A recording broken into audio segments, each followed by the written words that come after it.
Hi, everybody. Welcome to the Fulfilled Truth podcast, the podcast in which I like to talk to different people about the uncomfortable truths about being an entrepreneur and a business owner and just about life. Some of the conversations that people don't like to have, because various reasons. Today, I'm super excited to have Amber McCollum. Amber, and I'm going to make sure I say it all correctly because you have a lot of things which I love. You are an investor, you're a consultant, you're a capital raiser, you're a private money lender, and on top of that, you're the owner and CEO of the Growth Gate Solutions. That's Welcome. right. Did I Thank you. get all that? You got it all right. Thank you so much for having me. And it's just a pleasure to be here. I love what you're doing. I love that you want to show the real side of business. I think it's needed. So thank you so much. Beautiful. So for the people who, just so we can start fresh and let people know what it is that you do in regards to capital raising and private money lending and stuff like that. What is all that stuff? So people that don't understand what it is. Exactly. So I thought I was going to be this big, huge real estate owner. I just wanted to grow and scale and be an owner. And I realized that there's so many different ways to make money in general and Hmm. also in real estate. And so I leaned into the private money lending and decided, oh, I'm going to be a private money lender.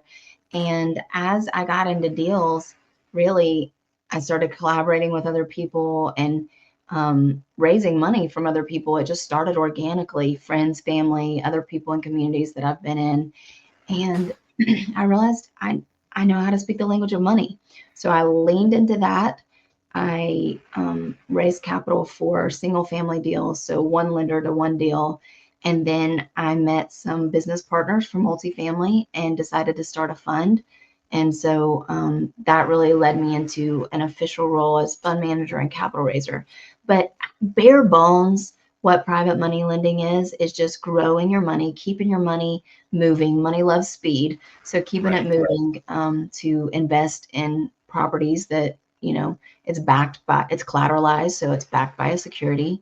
And that's it. You lend That's your good money to know. to That's grow. really good to know because I think a lot of people, and I usually, when I meet a lot of people, I have this picture in my mind. A lot of these young people that like look at Instagram and Snapchat and all these other quick social media things, and people who are just starting out, not necessarily young people, just people who are starting something different. They have an image, like I was telling you before, that Mhm. you drive really fast cars and live by the beach and have mansions and have butlers and all that stuff. And I love the fact that you're saying like, no, I started doing this and this and that, and you fell into one way of real estate investing, which was the private money lending, and you created a fund. Um, that is so interesting because a lot of people think that they need to go and buy one house, buy a building, buy multifamily buildings, and or land, and then that's their path. But there's multiple ways, and that thank you for sharing that because most people don't know that. So um, okay, so in regards to the business side, how did you get into like creating your own company and deciding to lend money? So I am a sucker for a funnel. I have joined so many masterminds. And once I decided to really change my life and become an investor, I've been an investor before I had my own company. I invested in stocks and dividends and cryptocurrency and just all kind of art, like all kind of various investments, just because I wanted to make my money grow. And then, but I had this belief system of I I'll probably never be able to do the real estate thing. Like it's hard. And I started watching YouTube videos and then I joined Ryan Pineda's group, who he's fantastic. And then I joined Pace Morby's community and now so many others. But I believe truly in personal education. So I will be the first one to admit that getting into these masterminds and having business coaches like has leveled me up. And so it was going from Ryan Pineda's community to Pace Morby's community that really we started talking about money and private money lending. And I thought, that's me because I was looking at all the different things I could do and thinking, I want to wholesale, I want to do all these other things. And really, I didn't have a passion for it. I Yeah. could do it, but I didn't even want to grow a team like that. So I decided I have to start a business. you can leverage business credit if you start a business. So I started an LLC. I got another LLC. I try to keep them separate with the different things that I'm doing. But having a business really protects you. And then, like, once you know the language of money and the language of business, then you can structure it even better so that your assets are protected. Because at the end of the day, you want to grow wealth and you want to keep it and protect it. And so having a business will allow you to do that. That is a really good point. And I also now I'm having these flashbacks of your different posting and the different social media stuff. You're also a speaker. You're a Yeah. professional speaker, right? How does that tie into your business? Well, it ties into my business because I wanted to have brand awareness. But once, so that's selfish, right? It's like, oh, I want to have a brand. I'm going to do Right. this. And what I found actually is that more than a brand, I want to have impact. And the first time I got on stage, it touched me, I think probably way more than the audience. And so it was like, this is fulfilling in a different way. If Okay. I've paid all of this money to have education, then why not share it? Why not share it, whether it's through a Zoom or whether it's on a stage? I'd love to leverage my education to help other people grow, because at the end of the day, it's about your relationships and people anyway. So yeah. So when you're out there doing the public speaking, do you talk about your business or do you have different topics? What's your main topics? My main topics have been mindset and really growing and scaling fast. Okay. I have the belief that, nobody's coming to save you. They're not. Right. Like, and I'm not talking about your soul. Obviously, I'm Yeah, a yeah. faithful person, but nobody's coming to save you in life. And really what shaped that was the passing of my dad. I saw his Okay. end of life care and I saw what happened. He lived the American dream. Like, he had a job, he had social security, he had retirement, he had all the things, and it wasn't enough to really pay Mm. for what he needed for end of life care. And I worry about my own end of life care. It really, because nobody thinks about it until they're in No. that moment. And Yeah. and that's really what started the trajectory of me even becoming a business owner. But more than that, is just um, I I want to talk about what that means, right? Like, if nobody's coming to save you, what should you be doing right now to save yourself? Because you think about what I want to be in 5 years and 10 years, and people talk about goal setting. You need to be the person that you want to be in 5 years. You need to be that person right now. Like, what are Right. the habits and traits of that person? And so those are some of the things I talk about, because I think it's important to take action quickly.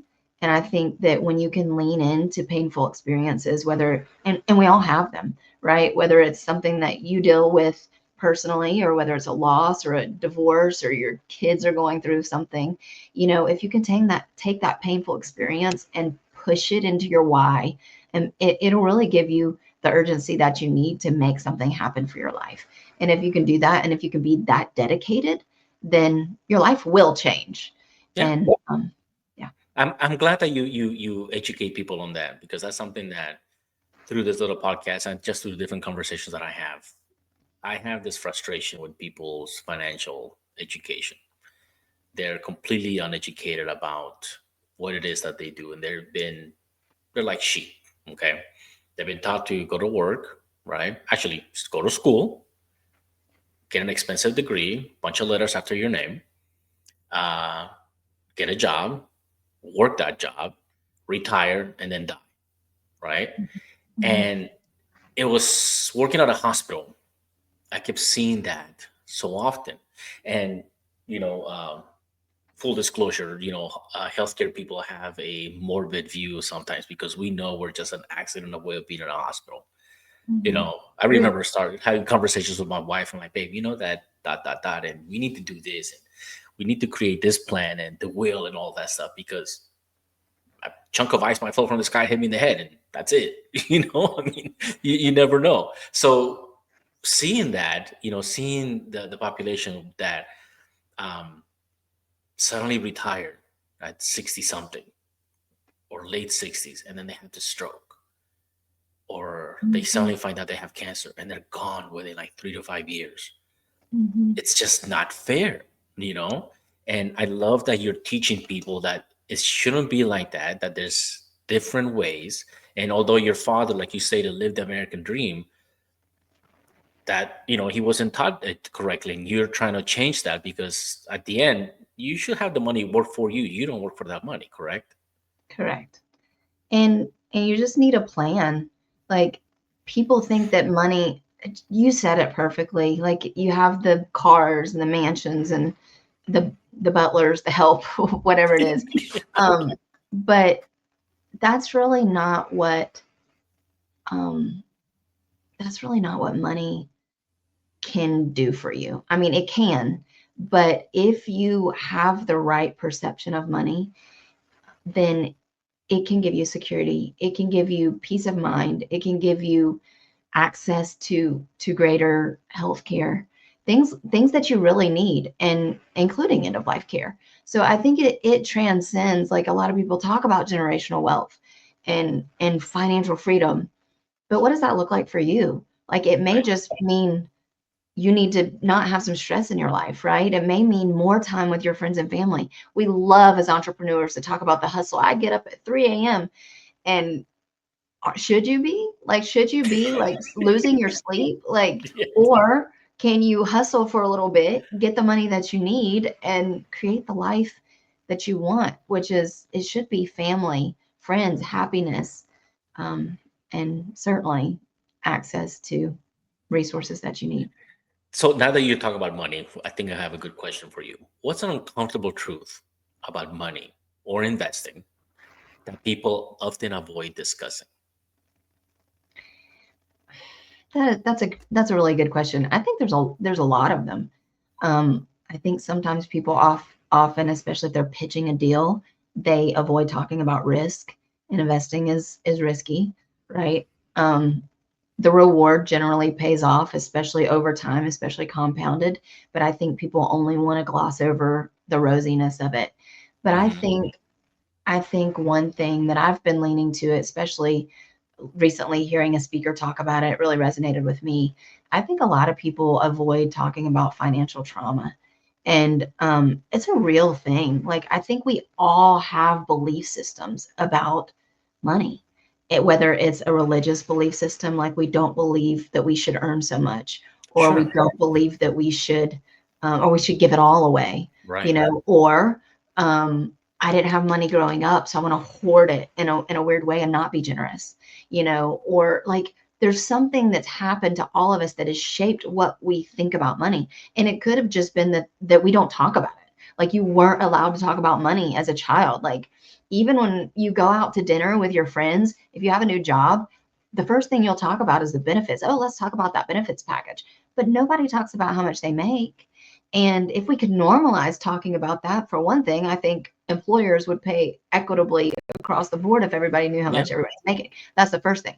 But separately from that, it's really that financial IQ and financial literacy.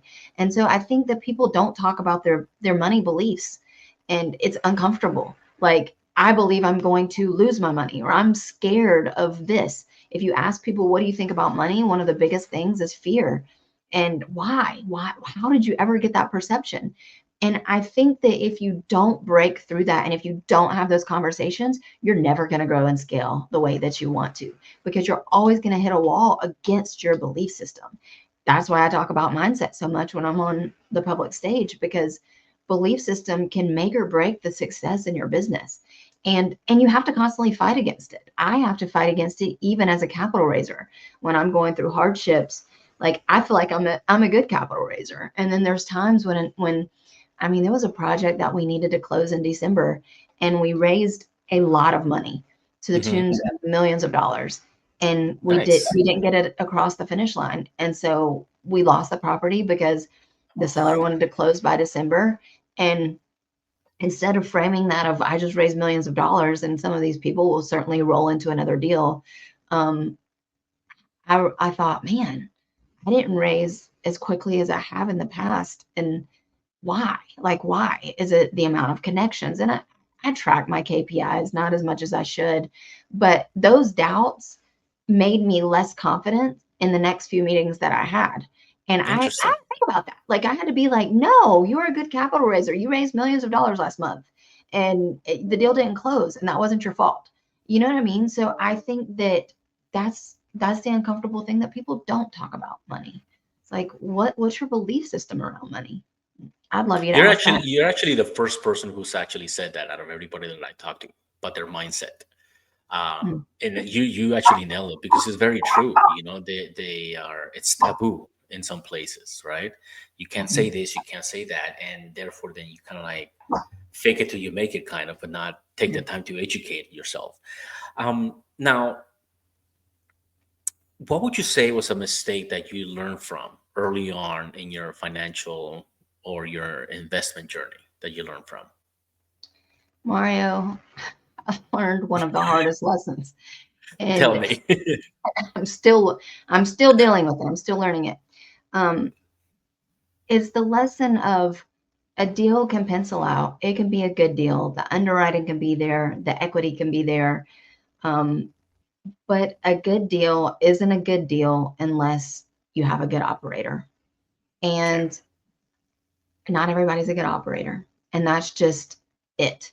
Like people will be quick to take money and not quick to own up to mistakes or hardships they're dealing with in their business or communicate about that. And so I that's why I started the fund. That's why I pivoted. I don't work in the same way that I used to work. I won't work with everybody. People will reach out to me constantly on needing money, wanting me to be part of their business and raising capital. And, there's things about that too, just how you get paid as a capital raiser. Like you need to be a part of a fund or you need to be part of the process, part of a business. There's a lot of rules and regulations, which I had to learn along the way, but I tell everybody no. Like it's like, no, I will not do this. You could be a friend. We could have been going out to dinner, but until well, for one thing, I'm just working inside of this fund. Sure. But outside of that, like I I don't trust everybody, and that's not a bad thing. Like it doesn't mean that I don't trust them in other areas. It's just not everybody's a good operator, and I had to learn that the hard way, and I'm still unraveling that mess. So that's a hard thing to learn. Okay. So I want to take you back to when you first started being an entrepreneur, when you made that decision. Um, what were you doing prior to doing? Have you always had your own business, or did you have a profession prior to this? Like, did something different life? I still have a profession. So So the I consulting? no, um, Oh, started out as a teacher. I moved up okay. to I was a special education teacher. I Okay. moved up into leadership into a local school district. And then interestingly enough, I applied to be part of a state agency and I thought it was a data job, but it was a financial job and I never had any financial background and they hired me. I don't know why, but I had to learn. I had to learn it. And I think the interview went pretty well, but I spent a lot of time and this is a snooze fest, just like learning federal regs and just pouring into the language of finance because it was really a grant management position. I did that for almost 10 years. And then now I still have a W 2. I Okay. work off of a federal grant where I help states stay in compliance as they're managing their federal grants. So, yeah, I still have a Okay. W 2. So Not that's ready to that's get out good of to know. So then take us back to when you decided that, okay, I have this knowledge. Not that you're tired of W-2, because it's most likely fulfilling because you're still doing it, which is good. What was it like when you were making that decision? Like, I want to create my own company. I want to create a fund. I want to do the capital raising. I'm going here, but I want to take this little detour here and maybe do it simultaneously. What were you thinking about during those times? it was all organic. I kind of mentioned it before. I think that I realized I need a financially secure future. So for me, um, I don't have that, right? Like I'm a single family household, like it's just my income and I own my own house. I guess by any stretch of the imagination, I live the American dream too. But when I saw my dad go through that and I was Mm, his caretaker, I thought this can't be me. I also have a disability that costs a lot of money. Right. So a lot of money's going out. I always had a second job. I was delivering food before I started my own company. And Okay. I thought, I'm hustling and this delivering food, this isn't gonna do that. I started it in the pandemic and I kept going with it. But I was like, this isn't gonna get me there. This isn't gonna I can't save my way to wealth. And so it was that same process of I've got to make something happen and I've got to make something happen here. And so I stopped watching the YouTube videos and just started taking action and created that business. So you did it. So you blossomed like a beautiful flower, and you just like sprout it. That's awesome. Mm.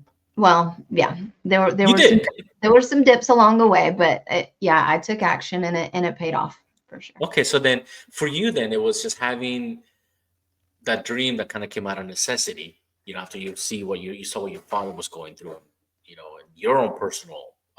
Mhm. Uh, I don't want to call it a fight, but it's your own personal issues in regards to your uh,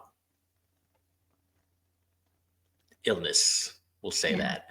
yeah. Um, and so a lot of people get into starting their own business just because they want to become like millionaires, right, and billionaires, and they see all these ultra rich people. And you're telling us that it's not always like that. Sometimes it's more of a smart need of really planning for your future. And like you said, your mindset has to be there, and your mindset has to be 100% there to get you to your goal, whatever it might be. Mhm. Because my son is 21 years old. He is. I knew from when he was younger. I go, you're never gonna go to school. You're not a school guy. My daughter and I are like, you know, college, university, masters, and all that stuff, right? Him, I'm like, nope, that's not him. He's not that guy. However, he has the drive, and he's doing the things that I wish I could have done when I was his age. And I'm giving him the tools to do that. And so he's also part of the Celtic community, and Oh, he's out nice. there. Yeah, he's doing what like you and I don't want to do. I don't want to do the cold calling, the wholesaling. I'm like, I'm too old for that. I'd rather sit back and I like race too, so that's why I'm kind of interested in the fun stuff. Mhm, I working mhm, in a hospital, I dealt with all those regulations, the federal and the state mhm. regulations and all that stuff. So it made sense. Um, how do you balance enjoying your life today while still planning for your future? There's no balance. That's Okay. that's there's just people expect there to be balance, and I think you just have to carve out the time for the things that matter to you and prioritize those things. I think and what I mean by there's no balance, like I don't think there should be oh, I'm going to work so much and then I'm going to play so much. Like do what it takes to get you to your goals, but also make sure that your goals incorporate a true freedom at the end of it, right? Like a true break at the end of it. So right now I'm kind of in the hustle phase. I definitely prioritize rest. I think that's needed. So I'll make sure that I do that. But where my W-2 bleeds into my businesses and where my businesses bleed into my fun times, like it's hard to say. I create the fun times in the businesses, and I think that that's how it works together. I talk to a lot of families of entrepreneurs, and I've seen like marriages fail because of Oh, entrepreneurship because there was no balance. But then the right. families that I see that are where they're working together, where the husband and wife both understand, or they both own businesses, or they're working in the business together, I've seen that really flourish. And so I think that you just have to know that there's going to be times you're going to lean into one thing really hard, and then times you're going to need to lean into family. And when those times happen, you just have to pivot and do it at that point, in my opinion. Okay, that's beautiful. Um, you mentioned that you talked about, when you, I'm assuming it was doing your consulting or when you do your speaking engagements, that you see people, either succeed or not succeed according to the support system. What kind of advice do you give those people? What do you tell them? Somebody who's about to fail because either their spouse or they themselves are just not in it. What do you say to them? Well, I think that I'm not one to give advice on family issues. Okay. honestly. I don't even think I'm an expert there. So just to back up, my consulting and coaching business has been all about raising capital. But Gotcha. when I do talk about entrepreneurship with people, and I encourage everybody to really be an entrepreneur, I think everybody should have an LLC, even if it's to watch their money grow. Um, I do tell people to stick your goals out and give them a chance to be achieved. But if you need to pivot, there's no wrong reason to pivot as long as you're pivoting with purpose.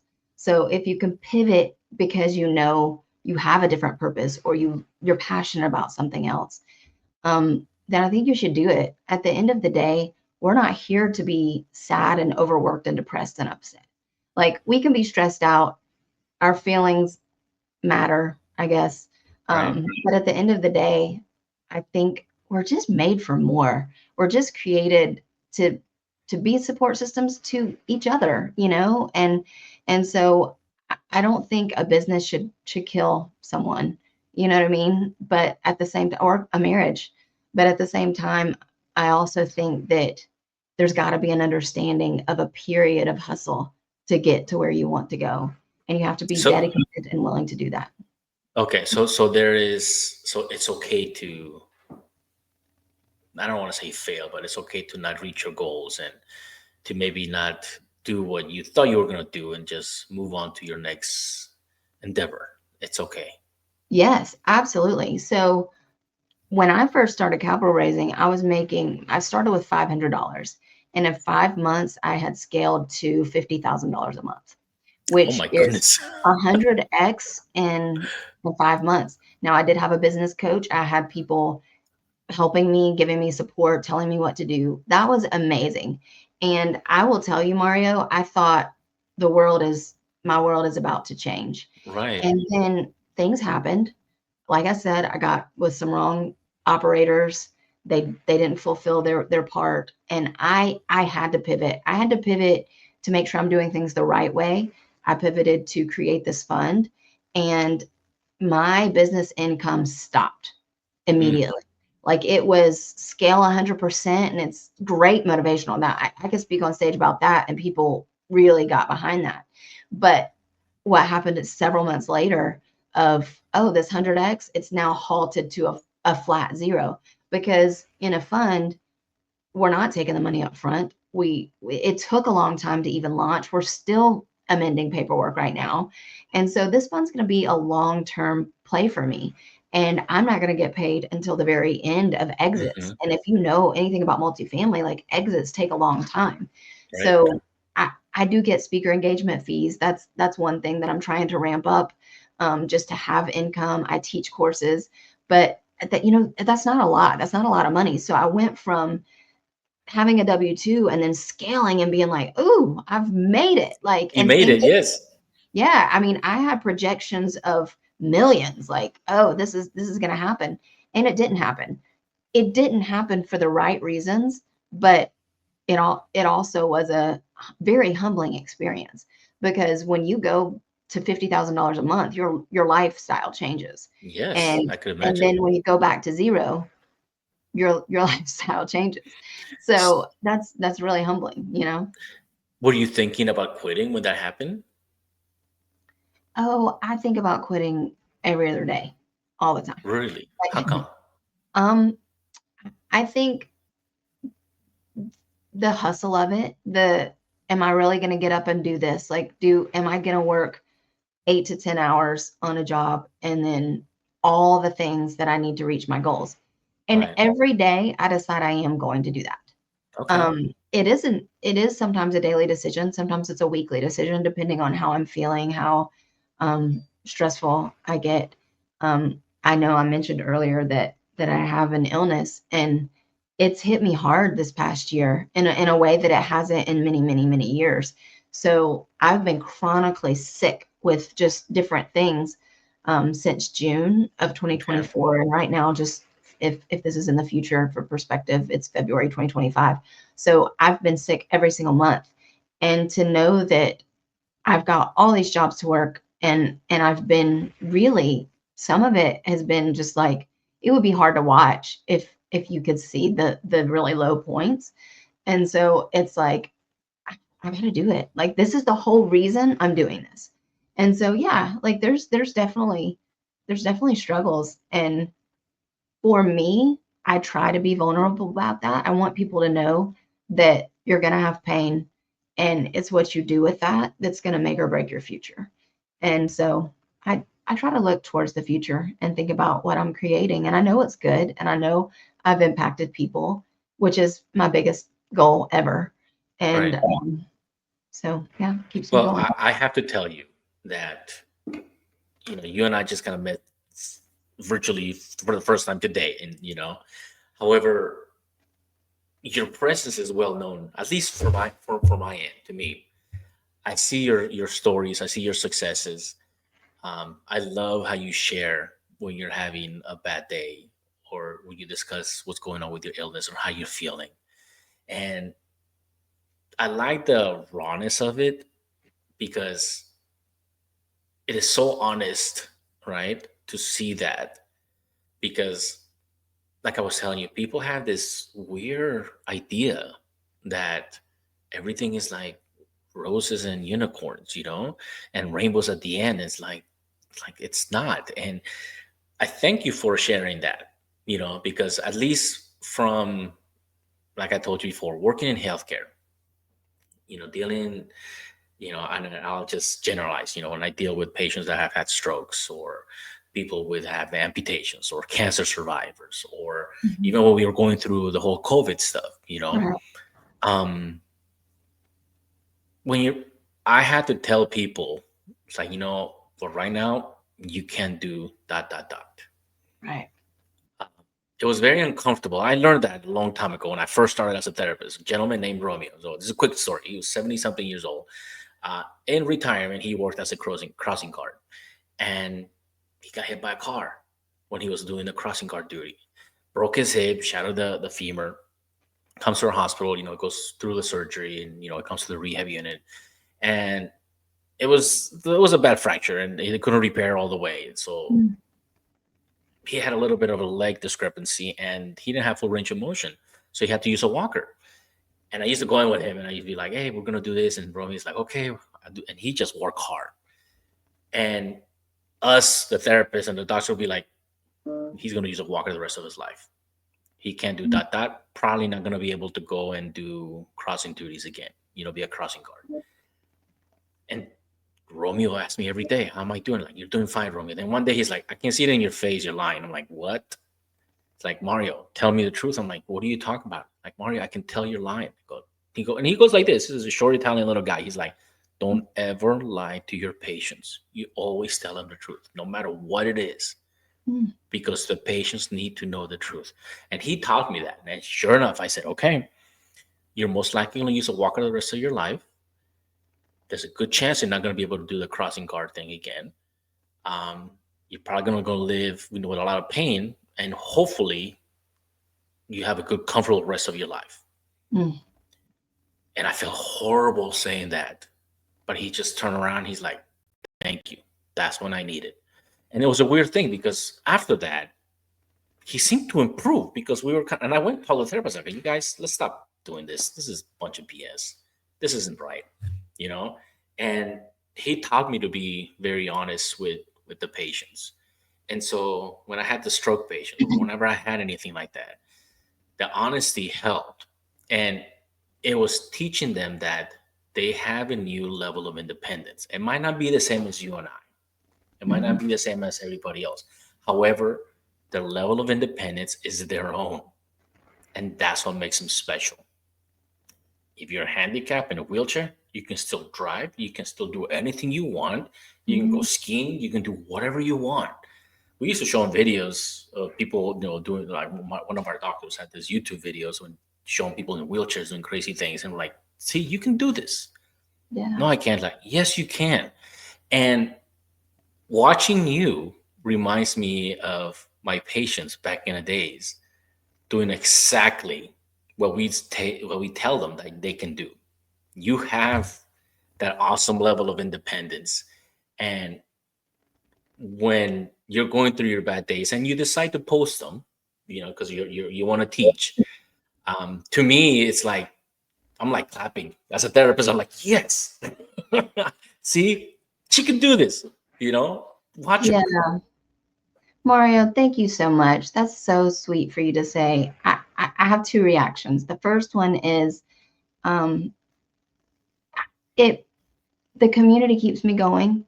The community that I've built on all the social media platforms, and really, like, even Threads. I've met some people lately that were just so great.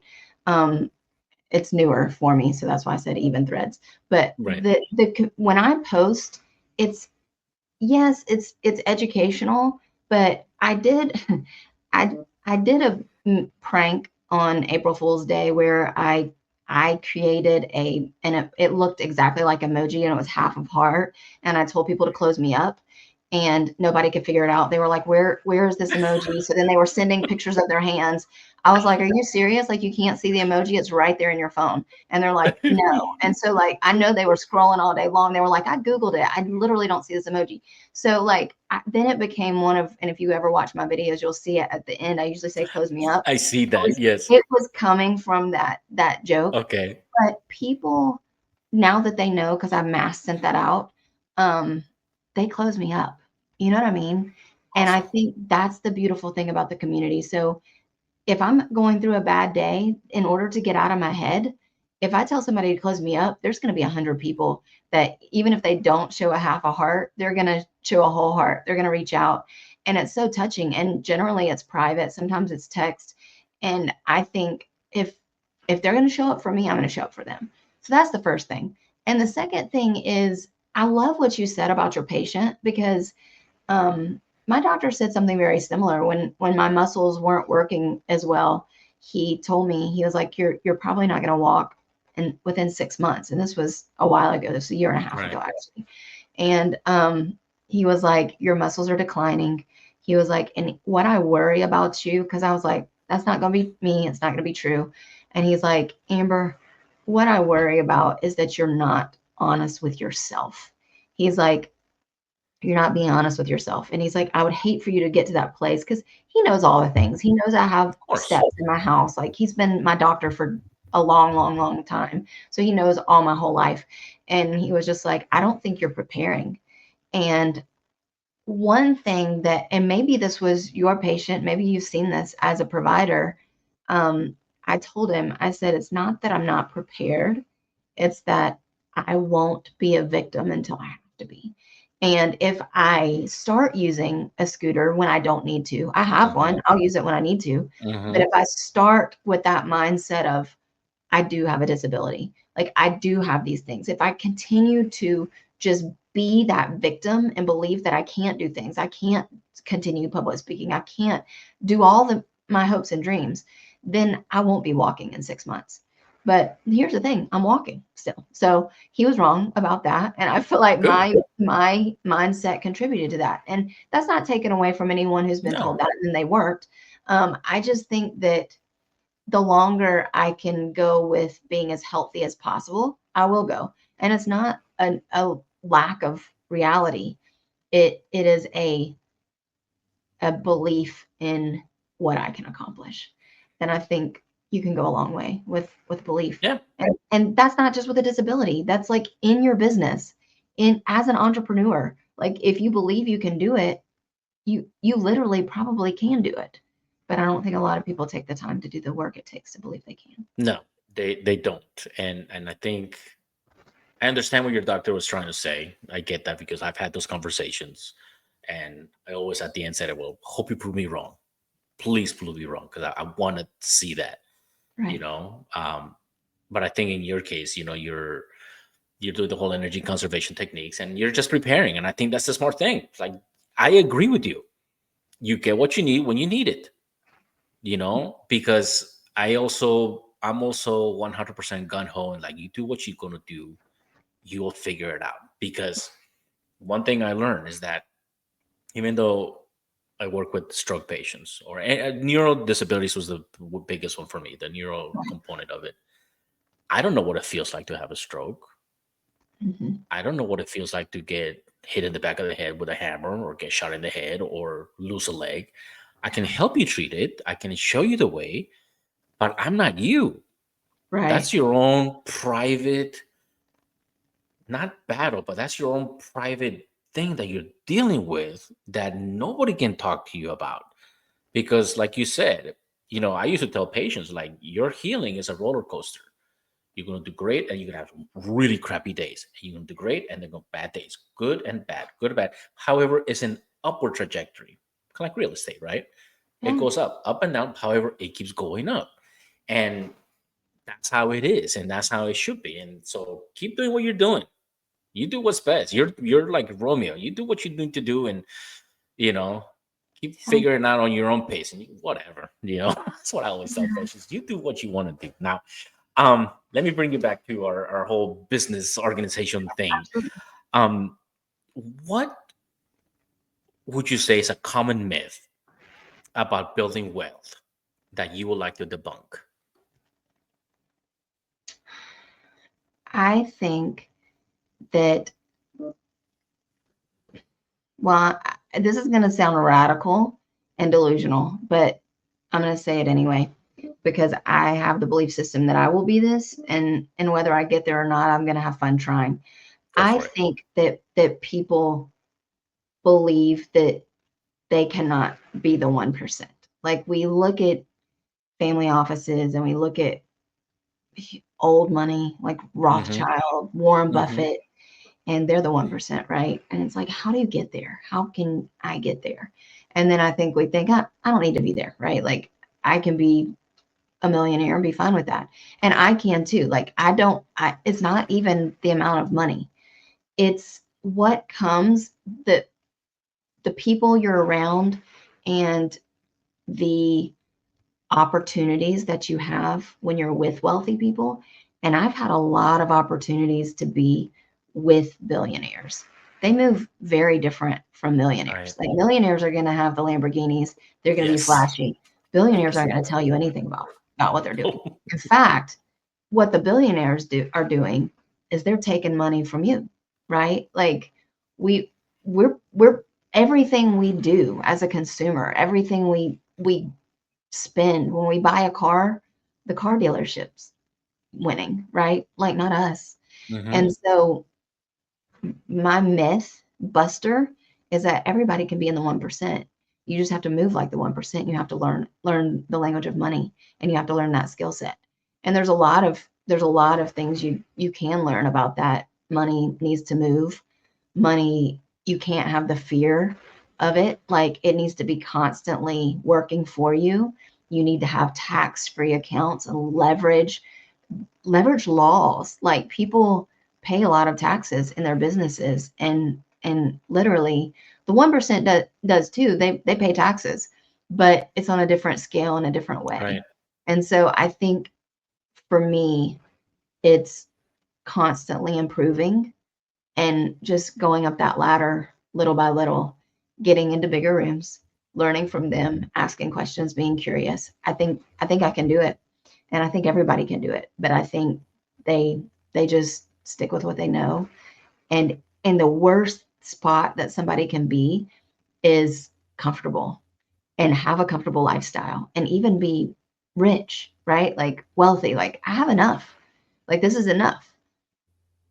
What if you had more? What if you had more? How generous could you be? Like, Yes. it doesn't have to be for you, doesn't have to be selfish, but what if you had more? Like, if you're telling me you're comfortable where you are, then I already know you have a belief problem. And I know I keep coming back to that, but it's the journey I'm on. So, yeah. That's wonderful. I want to respect your time, so I'm going to ask you two more questions because I did promise you I would keep it around 45 minutes or so because Okay. I Yeah, don't I don't lie. absolutely. So the first question: how would you define true wealth and fulfillment beyond just money? I'm writing a book about it right now. Oh, It's a book cool. about capital raising, but I coined a phrase and people have started to use it, and so I'm like, oh, it's my phrase, and so I'm going to trademark it, and I'm going to write a book, and then it's the book title. So it's a book about money, but it's not about money. Okay. Wealth to me is all about people. and an impact. And so the phrase that I use is measure your progress in people. So I measure what I'm doing not in the amount of money I'm making, but the amount of people that I'm impacting. I can be the 1%, I can have billions and billions of dollars and not be making an impact. And that would be a fail. That would be a loss Yes. to me. That wouldn't be Yes. legacy. And so I think when people think of wealth, they think of money. And when I think of wealth, I think of people. So that's it. That's beautiful and awesome that you're writing a book in addition to all the other things that you're doing. Can't wait to see that. Launching in Um, March. March, oh, perfect. So coming Right up. on. Oh, Yeah. okay, make sure you let people know because I definitely want to take a look at that. Yeah. Okay, last question. So, for somebody who's just starting out, who is either young or want to do a career change, or like you, or have a W two, and want to do this side hustle type of thing, like you said it, what would be something that you would give them advice? What would be the one advice you would give them? I would say start immediately, whatever it is. If you want, and it can be in real estate or it cannot be in real estate. It could be Okay, digital marketing. There's tons of side hustles. There's tons of things. With the immersion of technology, like you can literally use AI to create a business for you. I would say pick a niche, pick something you're passionate about, and get started. And if that doesn't work, do the next thing. But don't wait.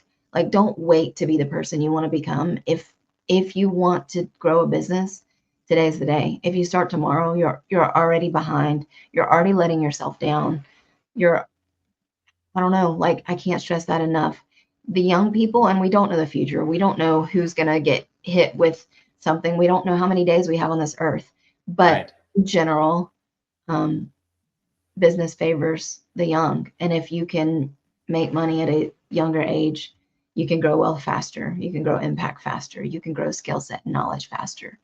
And I guess the second thing I would say is learn from people who have done the things that you want to do.